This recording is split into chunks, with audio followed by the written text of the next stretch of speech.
Me gustó mucho la escena de El juego de la fortuna, donde sale Brad Pitt, en donde él es como un gerente de una franquicia de béisbol y está allí encargado de seleccionar a los mejores jugadores o los posibles jugadores que tenga en base al presupuesto y con los cuales tiene que competir. Entonces está discutiendo allí con los altos ejecutivos del club y les hace una pregunta: ¿cuál es el problema? Así les dice: ¿cuál es el problema? Y entonces empiezan a decir: bueno, el problema es que se nos fueron unos jugadores y tenemos que sustituirlos. Y Brad Pitt dice: no. Él mueve la cabeza y hace cosas como no sean tontos, no sean torpes. Y luego otro dice: bueno, el problema es que no tenemos mucho presupuesto y pues tenemos que sustituir a los jugadores que se nos fueron. Y otra vez Brad Pitt dice: no, ese no es el problema. ¿Cuál es el problema? Y el punto al que él llega, dice, es que está hasta arriba los equipos millonarios, luego vienen los equipos de media tabla y luego 20 metros más abajo estamos nosotros. Y tenemos que competir con esos grandes o esos medianos equipos con toda su artillería y con todo su poder económico. Pero nosotros estamos en una grande desventaja. Así que, y entonces empieza a proponer una solución que según esa película, pues cambió la dirección del béisbol, transformó la manera de competir.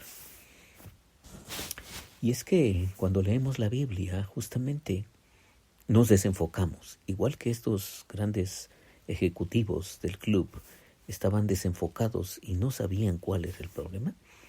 Nosotros cuando leemos la Biblia enfocamos en un lugar donde no deberíamos enfocarnos. Por lo tanto, estamos desenfocados, ¿cierto? Entonces, ¿qué es lo que necesitamos hacer? Necesitamos enfocarnos. Te leo el texto. Cuando ya no había esperanza, Abraham creyó y tuvo esperanza. Así vino a ser padre de muchas naciones conforme a lo que Dios le había dicho. Así será el número de tus descendientes. La fe de Abraham no se debilitó, aunque ya tenía casi 100 años de edad y se daba cuenta de que tanto él como Sara ya estaban casi muertos y que eran demasiado viejos para tener hijos. No dudó ni desconfió de la promesa de Dios, sino que tuvo una fe más fuerte. Alabó a Dios, plenamente convencido de que Dios tiene el poder para cumplir lo que promete. Por eso Dios le tuvo en cuenta esto y lo reconoció como justo. Y esto de que Dios se lo tuvo en cuenta no se escribió solamente de Abraham, se escribió también de nosotros, pues Dios también nos tiene en cuenta la fe, si creemos en aquel que resucitó a Jesús nuestro Señor, que fue entregado a la muerte por nuestros pecados y resucitado para hacernos justos. Romanos 4, del 18 al 25.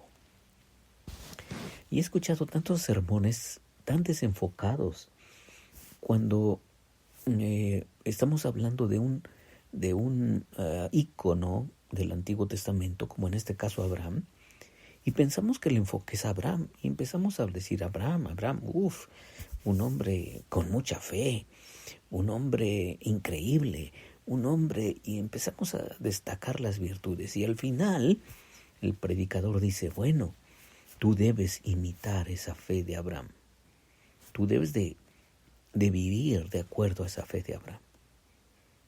Y como no estás viviendo de acuerdo a esa fe, de acuerdo a esos estándares de este hombre, de este gran hombre del Antiguo Testamento, de la antigüedad, entonces pues Dios te está llamando a eso.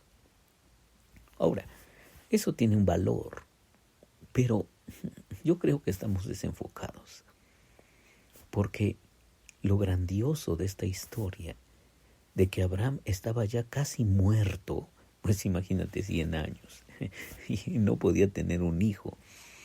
Y cuando Dios viene y visita a Abraham, y su esposa está allí atrás de la puerta, en algún lugar de la tienda de campaña donde ellos vivían, oye esta mujer, su esposa Sarai, oye que va a ser mamá, se ríe y dice, bueno, creo que ya estoy un poco viejita para eso. Creo que ya mi cuerpo no da para más. Y esa es la verdad. Abraham y Sara ya no servían. Sus cuerpos estaban muy, muy desgastados ya. 100 años, 90 años. ¿Cómo es que va a ser posible que a esa edad empiecen ellos a ser papás? Entonces Sara se rió y así se escondió por allí. Y Dios le dice a Abraham, oye, tu mujer se rió. Y ella dijo, no me he reído. Y le dice Dios, claro que sí, te has reído. Y luego hay una frase en la narración que dice, ¿acaso hay algo imposible para Dios? ¿Acaso hay algo imposible para Dios?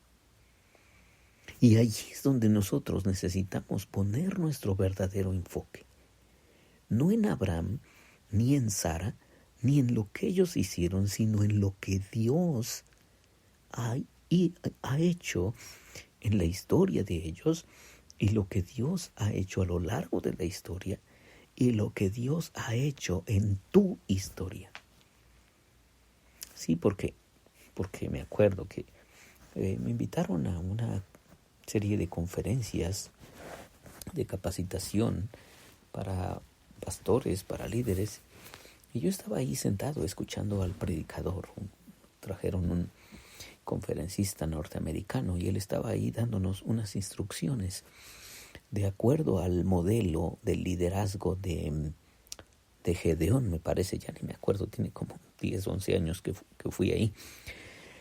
Y él nos estuvo hablando de Gedeón, tal vez recuerde su historia. Y Gedeón tenía un ejército de 10,000 hombres para combatir a los madianitas, un pueblo que los estaba allí lacerando a su tribu. Se robaban su comida, saqueaban su territorio, en fin. Entonces Dios llamó a Gedeón y una de las primeras acciones de Gedeón fue convocar a la gente. Tenía 10,000 personas ahí. Entonces en la mente de Gedeón dijo, wow, un gran ejército. Yo creo que con esto pues podemos resistir.